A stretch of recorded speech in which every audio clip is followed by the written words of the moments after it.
nhớ rồi nó nói chị của mẹ được cá tôi sai là ô chị đua nằm mòn tôi rồi na lo liền thở này chị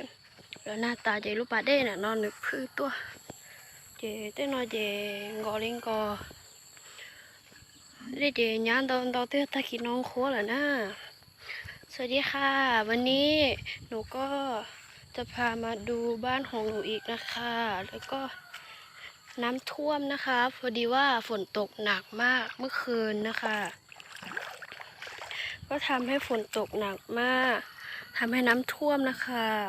ดูแต่มันก็ไม่ได้ลึกนะคะหนองอันนี้มันท่วมขึ้นมานะคะมีตัวกบน้อยๆแล้วก็มีตัวปลาน้อยๆโอ้ยตัวอย่างอ่ะตัวกบเหรอเยอะมากแล้วก็ที่บ้านของหนูนะคะอยู่ต่อหน้านี้เลยค่ะหนูก็เลยหนูรู้ว่าตรงนี้นะคะน้ำชอบท่วมนะคะแล้วก็ตอนมาถมดินนะคะหนูก็เลยบอกให้แม่ว่ากลัวน้ำท่วมแล้วหนูก็บอกให้แม่ถมดินให้สูงๆเลยค่ะthọ là tôi chú yếu chế nó thì của đây nhẹ nhá thì có chú có xí xía nó thì chú xí xía thì nó bị nó nè thì bây lúc chế cũ giờ tiệt thế vậy chả cũ rồi nóตอนนี้ก็เริ่มแดดก็เริ่มร้อนนะคะร้อนมากน้ำท่วมเบิดเลยตรงนี้มาทางนี้ได้ยาตาเลยเต้นหนอลูกปลาหน่อยนี่ลูกปลาได้จอนเมซื้อชิมาได้ยาหน่อยเย็นจิโอเคลูกปลาได้ล่อเลยเนาะนะเมื่อวานนึกยาแค่เผื่อเนาะน่ะเมื่อวานฝนตกหนักมากหนูไม่รู้ว่ามันจะท่วมไปถึงที่ไหนนะคะแต่ว่าตอนเช้าหนูมาก็ประมาณนี้นะคะจะพาไปดูบ้านอีกนะคะวันนี้เขาก็มาทำงานตั้งแต่เช้านะคะไปล้างตีนก่อนเนาะนี่หนูก็กำลังจะไปดูเขาทำงานเนาะเปื้อนเบิดเลยนะตีนเละมากดินนี้มันเป็นดินที่เอามาถมใหม่เนาะดูมันสภาพของมัน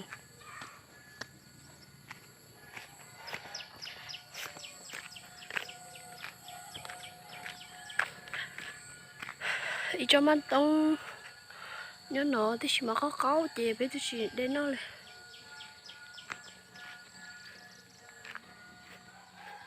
นี่หนูจะพาไปดูที่บ้านนะคะว่ามันเป็นยังไงบ้างดู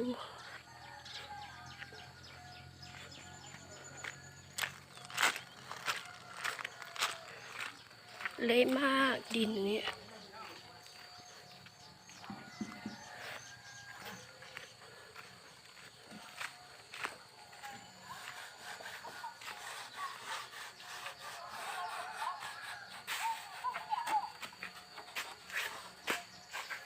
แม่จะก็มาจากก้อนจัว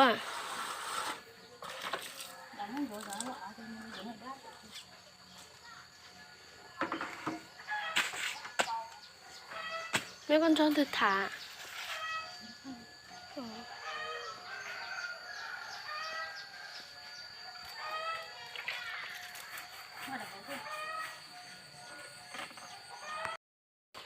เราก็ไม่สร้างสีมังอีต้นหรอแม่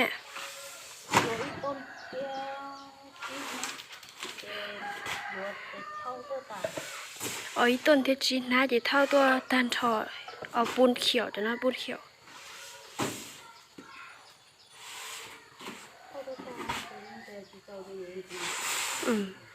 cho nó có thể nhiệt tà phải à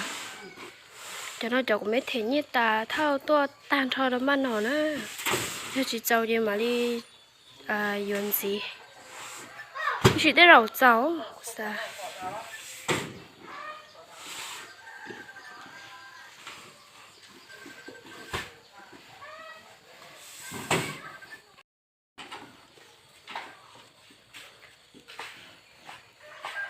tà lo mẹ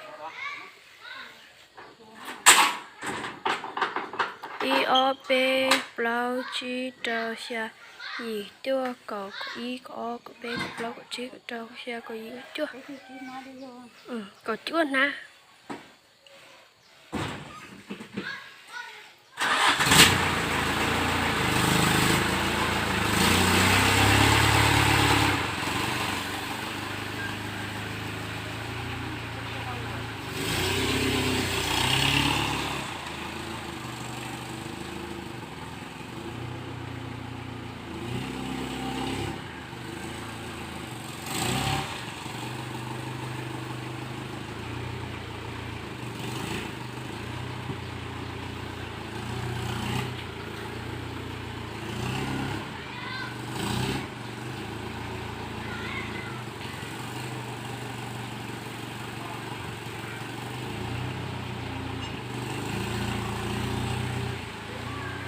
mẹ ơi lúc lo gì sửa hồ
xí măng tốt thân thôi bây giờ chín ná chỉ là đặc áp phải chế nữa giờ bún khỉu giờ bây giờ chín ná tán cho giờ tiền là rồi dụ chỉ giàu đặc áp dụ đôi chỉ mà đặc áp chứa nhẹ dụ đùa thế nào cho nó chế của mấy ư lông chế lại nó đen nhá bún là nó đắt thú nó là thao xí măng to chế mà xí măng vỏ ta chế ư lông chế lại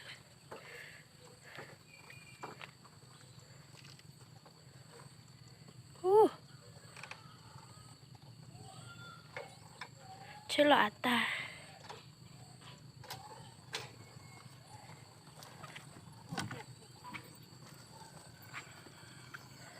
bá ở to tôi là mà lời rong xiếc tao bá đẹp đã ô mẹ ô blom blom ô bá on tôi đã đây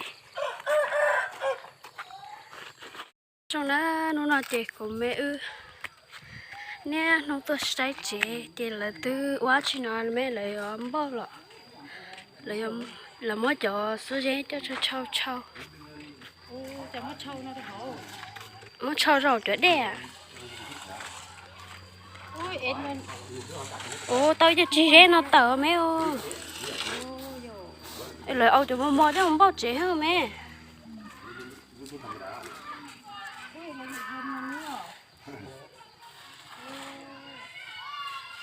không còn đấy đâu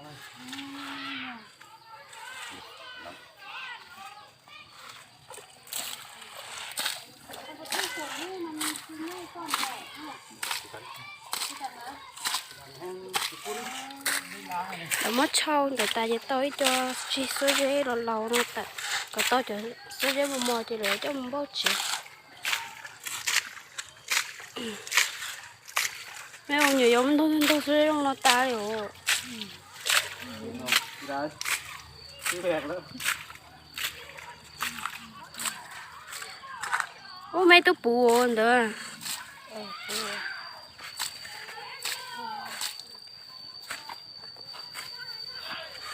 ô là mất thấy wow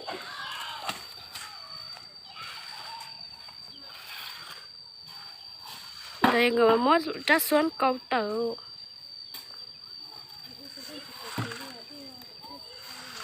trốn tung tí rồi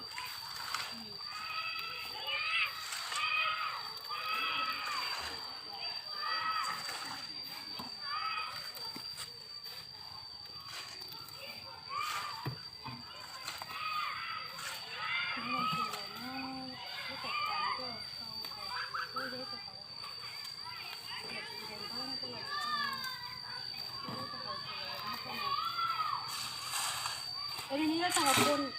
ปูนเกี่ยวมันใส่ไว้อ๋อ ท่อนเอาหินเขาได้เนี่ยมันมีหินมันบกอะไร น้ำรู้ๆอ่ะเรา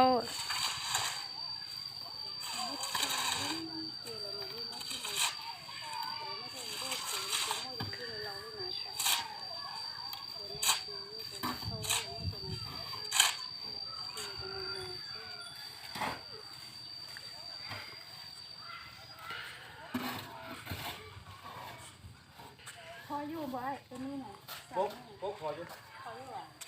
เพื่อนจะเอาไม้นะเราจะได้หอกเพื่อนเลย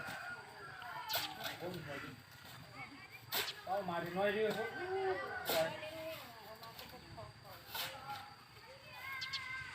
เฮ็ดหัวลักแล้วเลยเครื่องเสียบ แต่ช่วยเรียกหรือว่าเกาตาหรือว่าเฉาะโอ้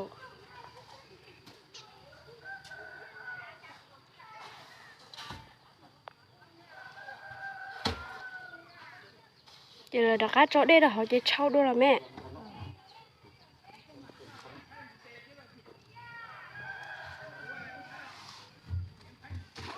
người đặc cá chó đây tôi hỏi thông cả tháng gì mà đặc cá trâu đua nữa chỗ đây nào mà đây rồi là nha nha tên nó tạ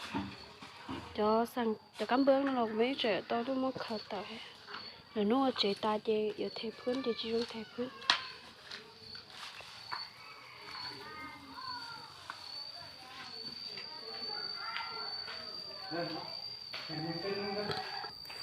tôi sẽ đây to ô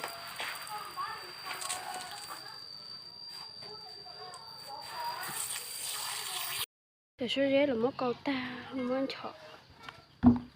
โอ้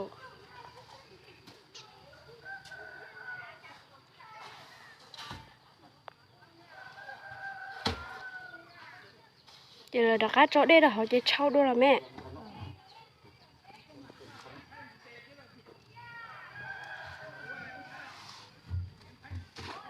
người đặc cá chó đây tôi hỏi thông cả tháng gì mà đặc cá trâu đua nữa chỗ đây nào mà đây rồi là nha nha tên nó tạ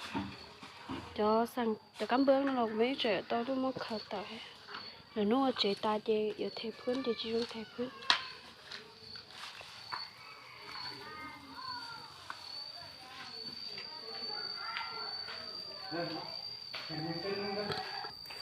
tôi sẽ đây to ô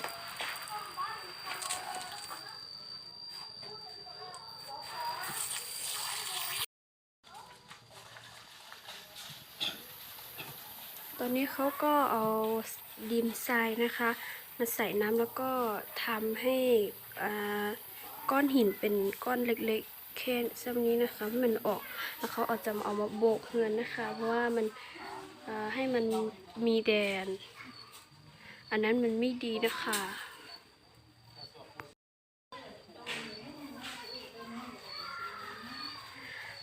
แล้วมั่วจอโซเจเนาะchâu gọi cho một tờ ta có chỗ chi giấy thì là mỗi chi giấy cho mình chùa cho trả nè thế cho làm bố chuyện thế chỉ lu thế chỉ mua cho anh xí hay chỉ lu vậy thế chỉ mua cho anh xí vợ tôi nói nôn ôn á chi tỏi đó chầu tháp vợ mấy vợ ăn rú là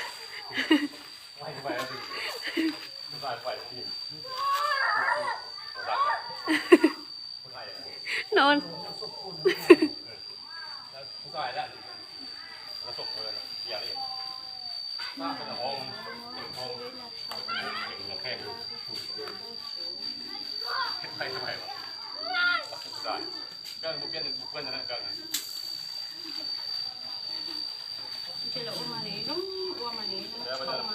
chè chúa chỉ có mà nhả tiêu chỉ có mà nhả mà có tao cho cái tin nó ตอนนี้เขาก็เอาดินทรายมาใส่น้ำแล้วก็กรองให้มันออกนะคะ เพราะมันมีก้อนหินเล็กๆเช่นซ้ำนี้นะคะเราจะเอามาโบกเงินมันก็ ไม่งามแล้วเขาก็จะทำให้ก้อนหินอันนั้นออกนะคะถ้ามันเต็มแล้วเขาก็จะเทออกมาใส่อันนี้นะคะ